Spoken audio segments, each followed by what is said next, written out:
Hello, everyone, and welcome back to the Off-Farm Income Podcast. Hey, you have found episode number 735 on our YouTube channel. Thank you so very, very much for being here with us again today. Well, today we're speaking with Riley Smith. He's a freshman at Northeastern Oklahoma University majoring in animal science. And he's going to be talking to us all about coming up through the FFA and a major transition from being quiet, shy, and not wanting to engage all the way up to being his chapter's president and now being very vocal and willing to go out and do public speaking and things like that, in addition to his forage production and his beef production. We are going to start that for you right now. Joining me today is Riley Smith, and he's coming to us from Northeastern Oklahoma A&M, where he's majoring in animal science, and he's a former chapter president at Macomb High School in Macomb, Illinois, and also a 2019 state forage proficiency winner and a 2018 state star farmer finalist. So, Riley, welcome to the show. Thank you so much for coming on today. Well, yeah, thank you for having me, Matt. Hey, you bet. I have been looking forward to speaking with you, and I want to say Merry Christmas. I mean, 'tis the season, right? Here we are. It's almost Christmas. Yeah, absolutely. I had a couple finals Monday, a couple Tuesday, one today, and I've got one more tomorrow, and then I'll be headed home back to Illinois for break. So I guess it is the season. It is the season. It's finals week. Well, I really appreciate you taking the time out of your schedule to talk to me during finals week. I know that can be a stressful week.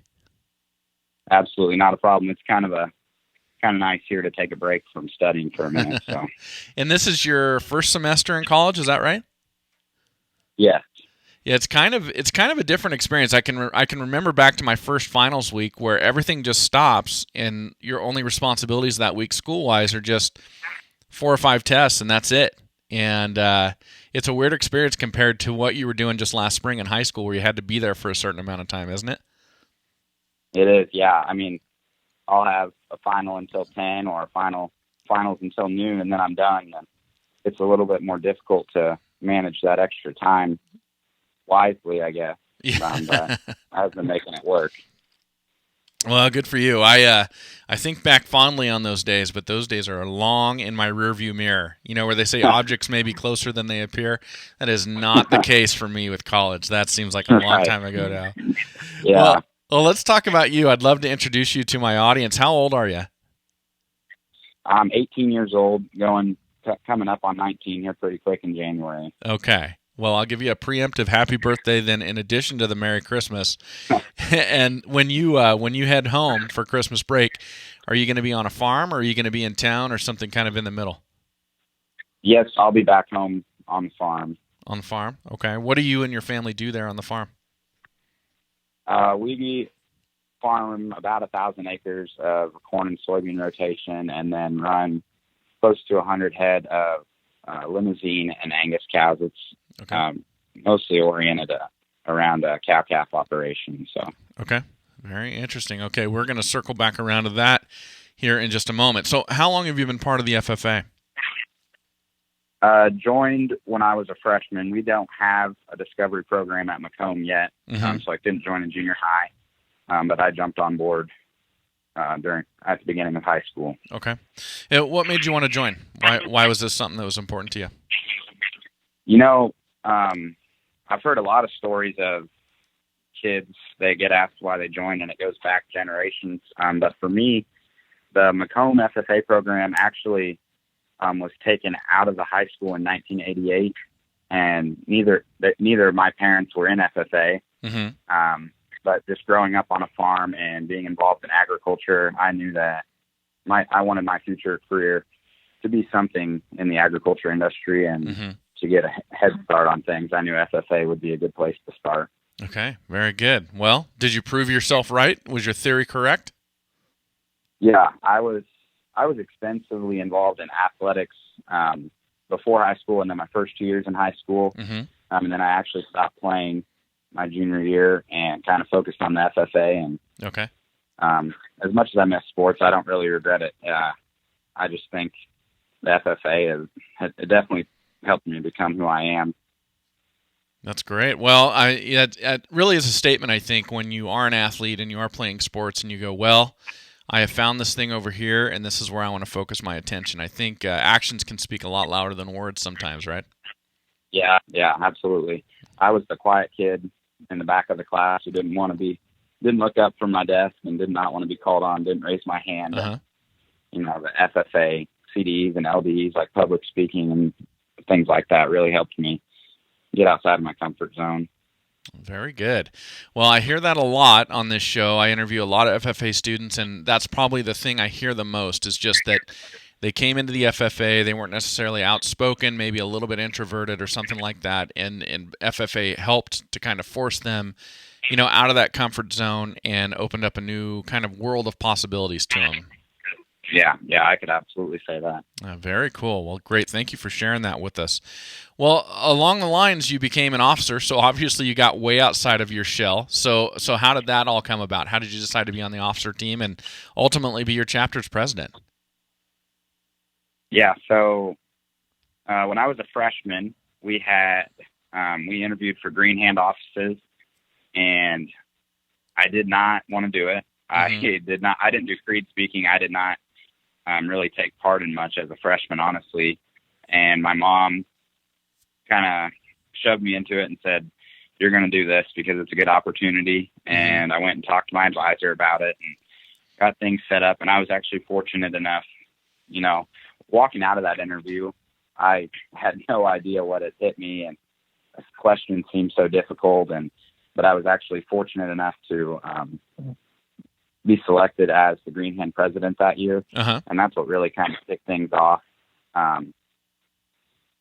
Then, kind of interestingly enough, coming into my sophomore year, I interviewed for an office, and I don't know if I was overconfident or what happened, but I actually was not elected as an officer that year. And that actually kind of motivated me, I guess, right, for the years to follow. And then turned around in senior year, I was president. Very cool. Well, good for you. And it is funny how that you never know where motivation might come from. It might come from success. It might come from failure. But it's great when it comes, right? Yeah, that was definitely one of the more discouraging moments in my FFA career, but thankfully it turned out to be a good thing, in all honesty. Absolutely.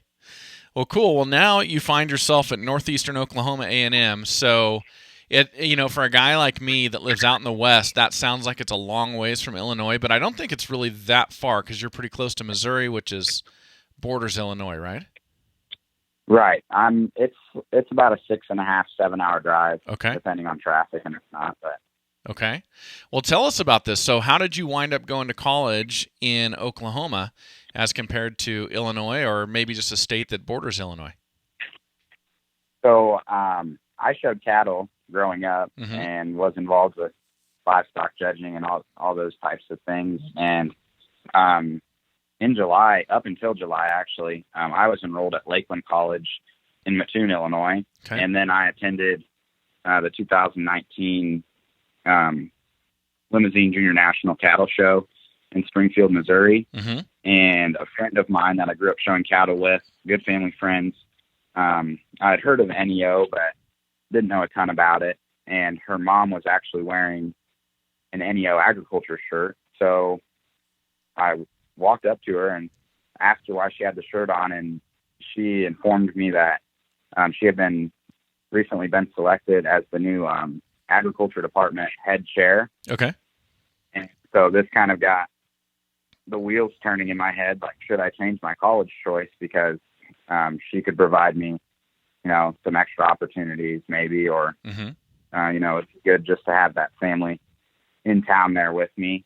And so I talked to her, and we actually got things changed. I think it was like the first week of August, maybe, when I actually changed and enrolled at NEO here. So kind of a last-minute decision. Very cool.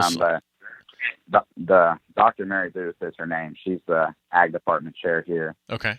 And she's kind of I would say, the main reason I came here. Very good. So sounds like it was meant to be. You had your paths intersected, and all of a sudden you discovered another opportunity and another way to go. Yeah. I haven't regretted my decision at all. I was really nervous at first about it, but I'm glad that I did it. Okay. Well, so you're majoring in animal science. That's near and dear to my heart, but how did you choose that major? Even though my proficiency area, my main proficiency area, or my strongest one, I guess, was forage production, I've always had a real fondness for livestock, specifically cattle. I grew up showing cattle, started when I was 8 years old with an Angus heifer named Maxie, and from there I just kind of built upon my own herd and really got interested with not only the show side of things, but just the production side of things as a whole, genetics and all of those things. Oh, very cool. So what are you hoping to do? Do you know what kind of career path you want to chase with an animal science degree at this point? I'm thinking nutrition, something in nutrition. Very good. Very good. Well, nutrition, you must be good at math and good at chemistry, because I tried my hand at a nutrition option and I promptly bailed out of that option. I just could not hack it. Well, we'll see where it goes. All right, very cool. Well, you mentioned the department chair there at NEO, but let's talk about your high school chapter for a second. I know you must have had some great advisors that helped you along the way. Would you mind letting me know who those folks are? Yeah, so I had one advisor all the way through all 4 years, Mr. Wyatt McGrew.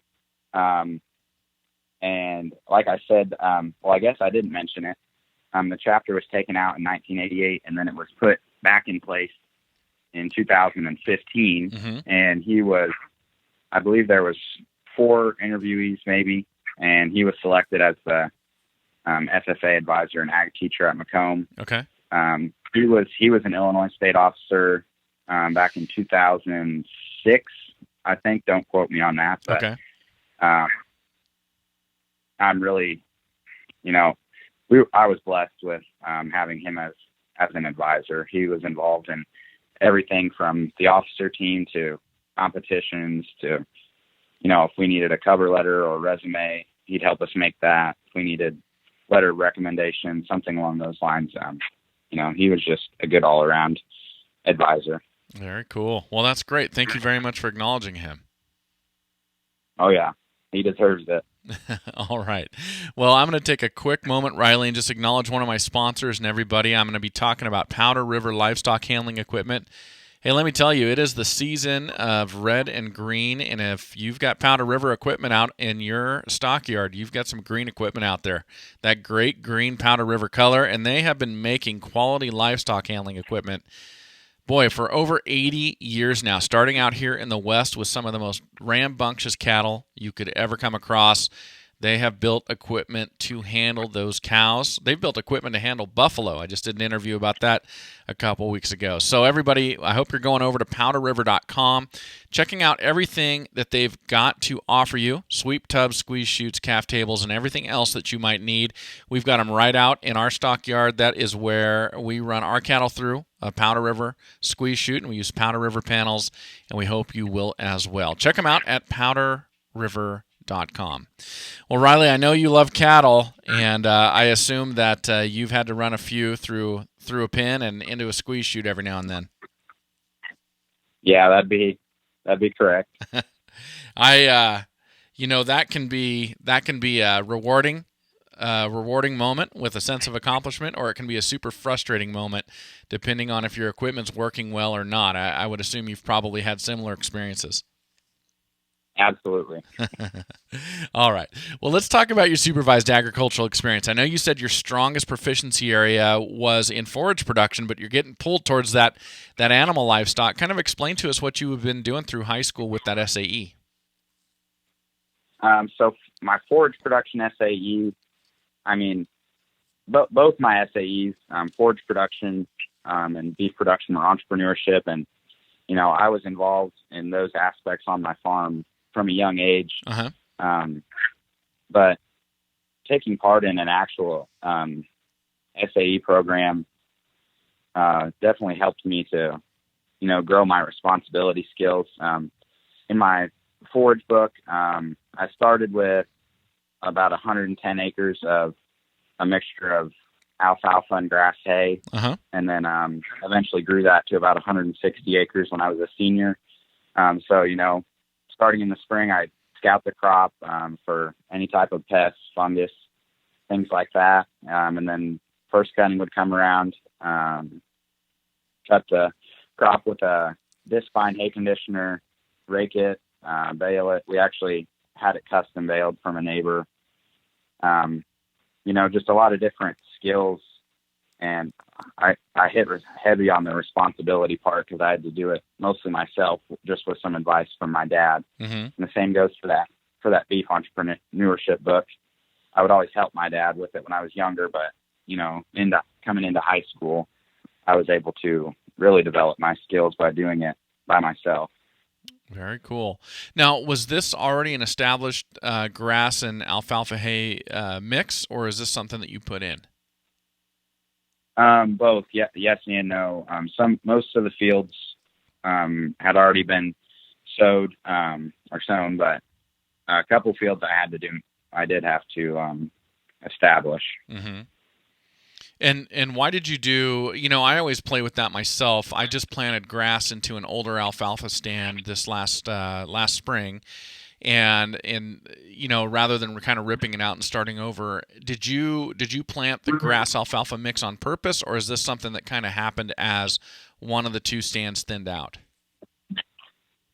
I actually did it on purpose. So, okay. There'd be some fields that were originally like corner beans that sometimes I'd do a straight 100% alfalfa mix on, or sometimes I'd mix some other grasses in there. I would almost always plant oats with them as a nurse crop or companion crop, whichever. Yeah, absolutely. So you'd plant the oats to kind of bring them up? Right, yeah. Okay. Just kind of to suppress the weeds and prevent the seed from running off if there's a heavy rain or something. Yeah, very good. Well, why? And, go ahead. Kind of my reasoning for not only doing grass or not only doing just straight alfalfa was not only to really meet like our farm's needs, because with our show cattle, we'll just feed them grass hay, but then the cow-calf operation, when we feed them in the winter, they're getting a heavier alfalfa mix to get more of the protein and other nutrients it has. But I was also able to meet more customers' needs as well, and therefore retain more of a profit and gain more customers as well. So got it. So you kind of looked at what people were buying, what they wanted, and then you planted the product that they were going to buy. Yeah. Yeah, very good. And did you do small bales or rounds, or how'd you do it? Mostly round bales. Typically the only square bales we would do would be enough to feed my show heifers every summer. Okay. Very cool. So how did you, when you got this going and you were selling hay, how did you find your customers? What did you do? I was pretty fortunate. My dad had quite a few previous private buyers, and a lot of times those buyers would even lead me to other buyers as well. They'd say, so-and-so, my neighbor needs a few bales. Could you help him out and sell him a few? So I was pretty fortunate there, especially living in where I live. In a lot of places in Illinois, it's mostly crops. But where I'm at, there's quite a few cattle operations that'll buy hay. Okay, very good. Well, Riley, I'm going to take one more second, acknowledge another sponsor. Now, I understand that you're a user of Lacrosse boots. Yes, I am. All right. Well, tell me about your experience. What do you like about these boots? I would say durability and comfortability at the same time. A lot of boots you'll wear, and even though they're durable, they might not be comfortable. And if they're too comfortable, they're not very durable. But the pair I've had now, they're probably 3 or 4 years old, and they're not getting used lightly by any means. And are these like neoprene lined rubber boots? Is that what we're talking about, or a different type? Okay. Yeah. That's funny because we just started with the sponsorship from Lacrosse, but that's exactly what led me to them. Is I'd been searching for a pair of neoprene-based rubber boots for a long time that would last, and that were very durable, and finally found them with lacrosse. I've been using mine for about 2 seasons, both in the summer irrigating and in the winter feeding and stuff like that, and finally found one that can stand up to everything that I do. So it's awesome that you're saying the exact same thing that I've been saying. Yeah, they're definitely a versatile boot that you can wear, basically any time of year. That is great. Well, everybody, the boots I'm talking about are the Alpha Range boots from Lacrosse Footwear, and they are, and just like Riley is saying, they are built to work just as hard as you are going to. They are a deal for chores around the house, farm. They're waterproof, comfortable, and available for both men and women, and in our case, probably everything else, irrigating and getting on and off the tractor and everything, Riley, I would assume. Absolutely. All right. Well, thank you for helping me out with that. I was thrilled to hear that you are using Lacrosse. Yeah, not a problem. All right. Well, I wanted to ask you about the cattle side of what you've been doing. So you've been raising cattle. You've got an interesting mix or cross there with you said Limousine and Angus. Did I remember that correctly? Yeah. Okay. So tell me about the cattle side of what you've been doing. We're kind of both commercial, and then I say we are, but trying to, I guess, raise some show cattle as well on the side, out of old show heifers and things like that. So we kind of run 2 herds. We have one farm that's more of the commercial side of things, where they run on the pasture, and then at home is more of the show cattle side of things. Okay. Very cool. And so with what you've been doing, do you have your own cattle, or are you doing this like in partnership with your folks? I've got a small herd of my own. Okay. So you're off to a start there. Yeah, it's a small start. Growing steady. Okay. Very good. So what do you think? What do you lean towards? Do you like the registered business, that purebred business? Does that attract you more, or does the commercial cattle kind of attract you more? That's a tough question. I like both, and I kind of see the good in both sides. Sometimes I worry about us getting too far today in the show cattle industry, with just some of the, phenotypical changes and things that we're doing, and growing hair, things like that with these animals. And sometimes I wonder if it's still relevant with the actual market. Sure. But I guess I can't criticize it too hard because I still take part in it. Well, I think that question is always there, right? Are we developing genetics? And it could be in goats, it could be in sheep, it could be in cattle. When we're in the show world and we're seeing what's winning, because we want to win in the show ring, is that animal that's a winner in the show ring, is it going to be a winner out in the real world as well, I guess is what we're asking, right? Yeah. Yeah, and we've got to mesh those two things. I mean, if we're going to live in both worlds, we have to serve our customers well as what we're putting in the show ring. Right. Yeah, I think that's very astute of you. I think that's a question that needs to be asked, and that is, as you're doing these things and you're looking what goes into each separate, purpose, it's a question that naturally pops up, at least if you've got that on your mind. Yeah, and I mean, usually the two sides of things stay pretty separate. The herds don't necessarily mesh together, which is a good thing, but to each their own. So yeah, exactly. Well, that's okay. I mean, you're producing 2 separate products for 2 different markets, and that's okay. That's all right. You're just you're diversifying a little bit. I think as long as you're knowledgeable about, where your meat comes from and how it's produced, I think that's fine, and you can do whatever you want with whatever you have. Well, that's great. Well, so I know that you've got your eyes on nutrition, at least for now, with your animal science major. Do you have a situation where you're going to be coming home to farm after college? And if so, is that something you want to do, or where do you see this going for you? Yeah, that's what since I was a child, since the time I could get lifted up into the combine and sit with my dad, that's been something that I've wanted to do. So is that door of coming home and farming, is that open to you? Is that a possibility? Yeah, I think, I've got a younger brother. He's 14 years old, and he's a freshman Mm-hmm. in high school now. And sounds like, and from when I've been home a couple times, he's kind of starting to take on some of those responsibilities Mm-hmm. that I was taking care of while I was home. And so, it could be a possibility that we take over the farm together, or one of us takes it over. I don't know what'll happen yet, but. Okay. Very good. Well, this has been great. I'm excited for you. I like what you're doing. Are you, as soon as you get done with finals, are you hitting the road? Are you driving back to Illinois? Yeah, tomorrow I've got a final at 8 a.m, and after that I'll pack up my things and head north.